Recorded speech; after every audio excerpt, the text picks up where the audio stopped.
Fala aí pessoal, tudo certo? Mais um vídeo aqui no canal no ar. Eu sou Eduardo Jardim e esse é o Garden Futebol Internacional, onde tratamos de futebol internacional do mundo inteiro. Às vezes do brasileiro também, como vocês sabem, mas especialmente nesses últimos dias, o Mundial de Clubes. Inclusive estou devendo, porque ontem eu não consegui assistir muitos jogos. Na verdade ontem eu só assisti o City inteiro, né? City e o Wydad Casablanca. No dia anterior, o Flu e Borussia, que o Flu jogou muito bem, queria muito fazer um vídeo desse jogo, aliás, pretendo. Hoje sim, consegui assistir aos dois, né, antes de começar agora, estou gravando 6h20.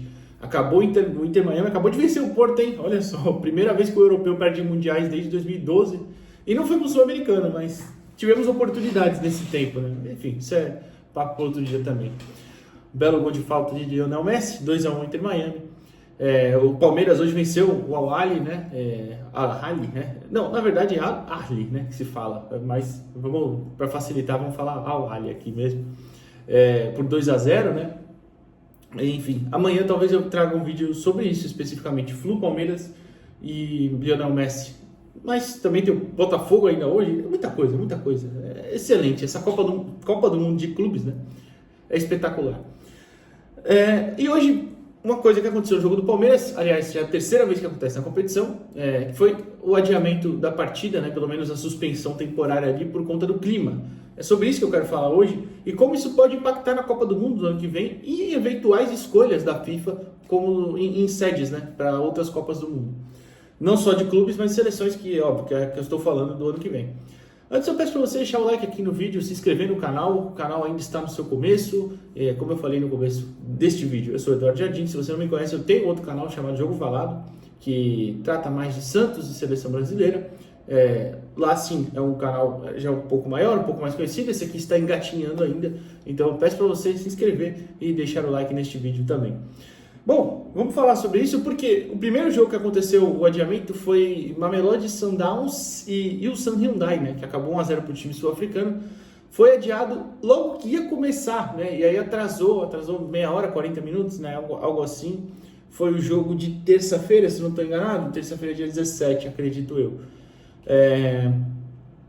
O segundo foi ontem, esse eu realmente não assisti nada, né, só sei que foi 2-1. Que foi Pachuca e Red Bull Salzburg, né? O time austríaco venceu o mexicano por 2-1 e durante a partida estava 1-0 para o Salzburg, parou, depois voltou novamente, e saiu os outros dois gols. E hoje Palmeiras e Al-Ahly do Egito, que estava já 2-0 Palmeiras, o jogo para, volta depois e o Palmeiras continua com a vitória e tudo mais.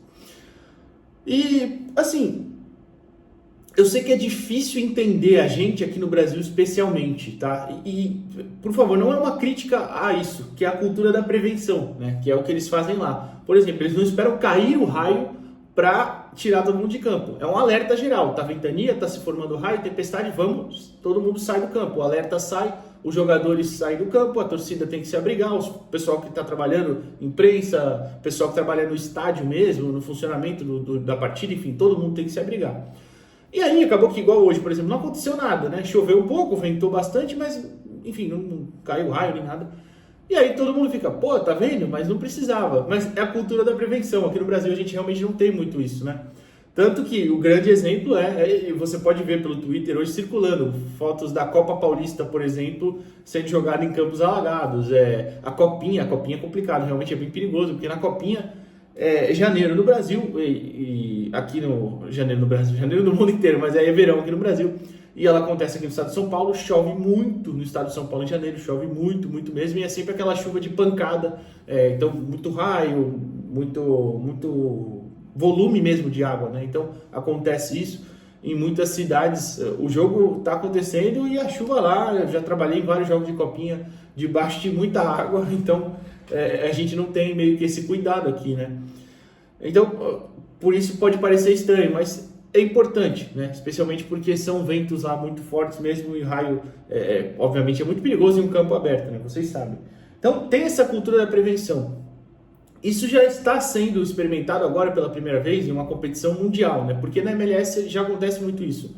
No beisebol parece que tem muitos atrasos também. Eu particularmente não assisto, não sei, mas eu já vi muita gente falando que tem muitos atrasos por isso.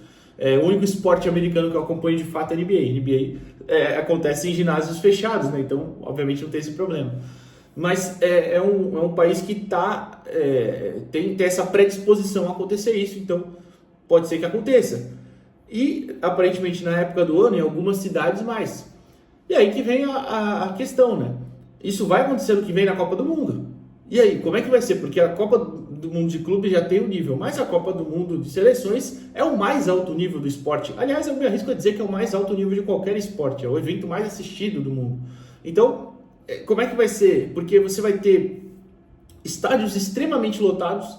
Por exemplo, o Mamelodi Sundowns e o San Hyundai tinha 300 pessoas, 500 pessoas no estádio, sei lá.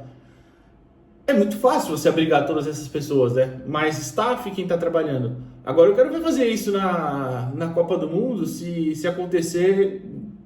Por exemplo, se o próprio estádio do Orlando, que aconteceu isso, cabe 25 mil pessoas.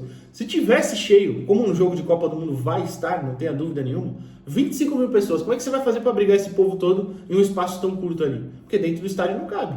E mais o staff, jogadores, tal, e todo mundo. Então isso vai ter que ser levado em consideração. Outra coisa, transmissão, grade horária, né? Em Copa do Mundo, no Mundial de Clubes também já é bem difícil, mas em Copa do Mundo é extremamente...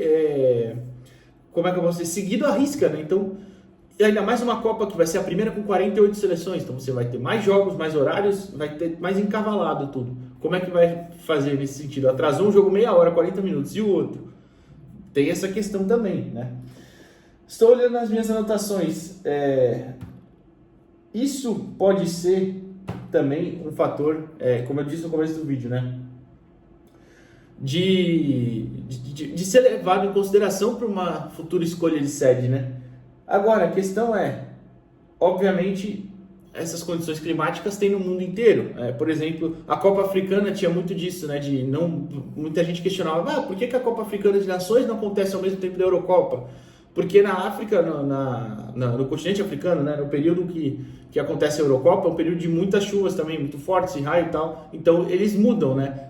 Se eu não me engano, a Copa Africana acontece em janeiro, no meio da temporada. Janeiro, dezembro, alguma coisa assim. E não dá para ser em junho, quando acontece a Euro. Então sempre tem muito esse debate, que aí os times não querem liberar para a Copa Africana e tal, o que não deveria acontecer. Mas enfim, então você vai adaptar isso à época do país, por exemplo. A Copa do Mundo não pode acontecer. A do Catar foi. Do Catar não dava para acontecer em junho por conta das altas temperaturas. Acabou acontecendo em novembro. Vai fazer isso nos Estados Unidos? Vai mudar a data? Vai adaptar conforme o país cede? Isso são questões a ser levadas em consideração no futuro, mais do que só o bolso, né? Que é o que a FIFA preza sempre. O bolso, o país que quer investir, o país que quer limpar sua imagem, muitas vezes, o país que vai oferecer estádios e arenas com 80, 90 mil torcedores, mas que nem tem uma cultura, por exemplo, de acompanhar. Claro que na Copa vai o mundo inteiro, né, para o país e tal, e aí você tem que ter toda uma estrutura ao redor. Mas você joga num país que não tem essa cultura, igual a gente vê, infelizmente, muitos jogos menores, os jogos maiores estão cheios, mas jogos menores com pouquíssimas pessoas, ou com uma capacidade ridícula de um estádio tão grande. Isso está acontecendo nos Estados Unidos. Vai ser levado em consideração mais do que o dinheiro lá na frente, na escolha de sede? Eu acho que não, mas é um ponto a se levantar. E, por fim, que não deveria ser por fim, que é o principal, né, na verdade, que é o impacto no jogo. Por quê? Você para a partida por 30, 40 minutos, quando está 1-1, 2-0, 2-1, sei lá, qualquer placar que seja, óbvio, você quebra o ritmo. Hoje, Palmeiras e Al-Ahly voltaram com uns 5, 10 minutos de falta de concentração, de erros bobos, e acabou acontecendo uma trocação, né? O Al-Ahly avançava em bloco, perdia a bola, o Palmeiras tentava um contra-ataque, uma esticada, perdia a bola também, enfim. E não só da qualidade técnica, mas de erros e de concentração mesmo, que o cara estava concentrado durante a partida em um nível muito alto, você sai, o corpo esfria, a mente baixa, o cara conversa, não sei o que, é normal, absolutamente normal. Isso vai acontecer, isso prejudica o andamento do jogo. Uma equipe pode se sentir prejudicada, a outra não. Eu entendo que a condição climática não é controlável por ninguém, mas é um fator que vai impactar no jogo, vai mudar. Como é que a FIFA vai proceder com isso? Qual vai ser a orientação? Vão ser 40 minutos da mesma forma e aí vocês vão ver, gente, se voltar, paciência, você vai condicionar todo o andamento de uma partida por conta dessa questão. Então, acho que é muito importante também isso ser levado em consideração. E, para finalizar, claro que eu acho que ainda não aconteceu isso, né? De paralisar e voltar e mudar completamente o resultado, né? Se bem que o jogo entre Mamelodi e o Santos estava 0-0, nem tinha começado, né? Ia começar ainda. Mas o Palmeiras estava vencendo, voltou, continuou vencendo. O Salzburg estava 1-0, tomou empate, não fez 2-1. Mas quando virar um jogo, alguém virar um jogo, algum jogo terminar empatado, pode ter certeza que vai gerar algum impacto, alguma reclamação, e aí é ver como a FIFA vai lidar com isso. Porque eu não acho que a reclamação vai ter razão, mas tem um ponto ali. Enfim, o que vocês acham disso? Deixa o like aqui no vídeo, se inscreve no canal e prometo que amanhã eu venho com vídeos de ou Flu, ou Palmeiras, ou Botafogo PSG, vamos ver como é que vai ser esse jogo, Inter Miami e Porto também que foi bem legal, vamos analisar aí esse Mundial que tá bom demais. Até pessoal, valeu!